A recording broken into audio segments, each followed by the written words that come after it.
Bonjour et bienvenue sur cette vidéo avec Claire, votre conseillère en allaitement et en parentalité.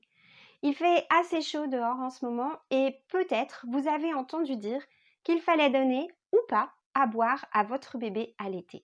Eh bien, je voudrais partager avec vous quelques éléments sur cette question afin de vous donner les clés pour décider de ce que vous allez faire pour votre bébé alors qu'il fait vraiment chaud.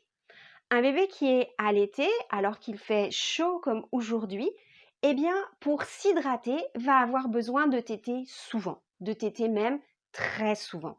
Il va venir au sein et il ne va téter que quelques gorgées.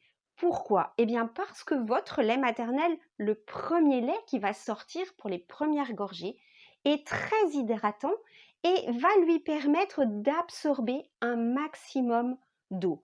Donc, ces tétées, ces toutes petites tétées très fréquentes vont très bien hydrater votre bébé. Que se passe-t-il si ces tétées très fréquentes sont très difficiles pour vous et que vous préférez lui proposer de l'eau? Eh bien, votre bébé risque de se remplir l'estomac avec de grandes quantités d'eau parce que c'est agréable de téter et de déglutir et de ne pas suffisamment se nourrir. Et alors, à la fin de l'été, vous risquez d'avoir la mauvaise surprise de voir sa courbe de poids qui aura un petit peu plafonné.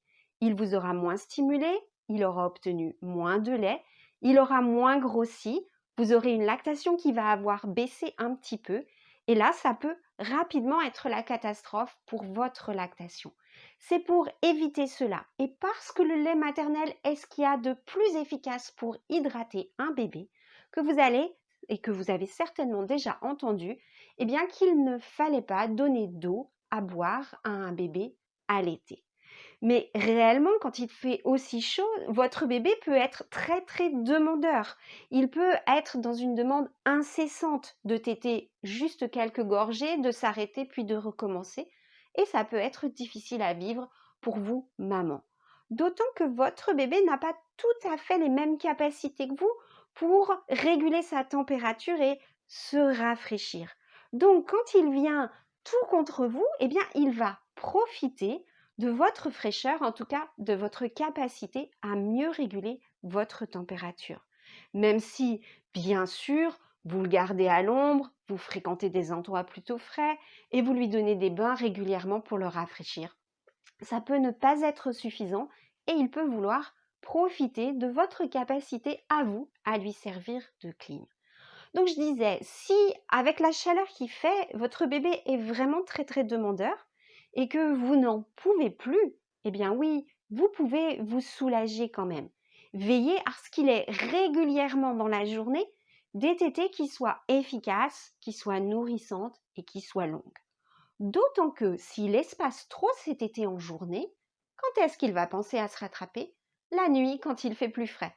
Et la nuit, je suis sûre que vous avez envie de dormir. Donc, vous pouvez, entre ces grosses tétées efficaces, lui proposer quelques gorgées d'eau que vous allez lui donner avec un verre ou avec une petite pipette, par exemple. Si votre bébé est plus grand et qu'il a déjà commencé à s'alimenter avec des solides, si vous avez déjà débuté la diversification, eh bien, votre enfant a deux types d'apports alimentaires. Le premier, c'est votre lait maternel. Votre lait maternel contient tout ce qu'il faut, exactement ce dont il a besoin en calories, mais aussi en hydratation. Et puis, il a l'alimentation diversifiée. Cette alimentation diversifiée, c'est des solides, peut-être encore des purées, mais malgré tout, cela ne contient pas suffisamment d'eau pour apporter une hydratation suffisante à votre bébé. Et donc, en regard de son alimentation diversifiée, il a besoin de boire de l'eau, en plus du lait maternel et des petites tétées complémentaires que vous allez pouvoir lui apporter. Voilà ce que j'avais envie de partager avec vous sur cette question de l'hydratation de votre bébé allaité alors qu'il fait vraiment très chaud. Si cette vidéo vous a été utile, cliquez sur j'aime. Vous avez une question, un commentaire, une expérience à partager avec d'autres parents, allez-y, laissez-les dans les commentaires, je vous répondrai personnellement et avec beaucoup de plaisir. Enfin, vous voulez savoir ce qui se passe sur cette chaîne? Abonnez-vous. À bientôt, j'espère.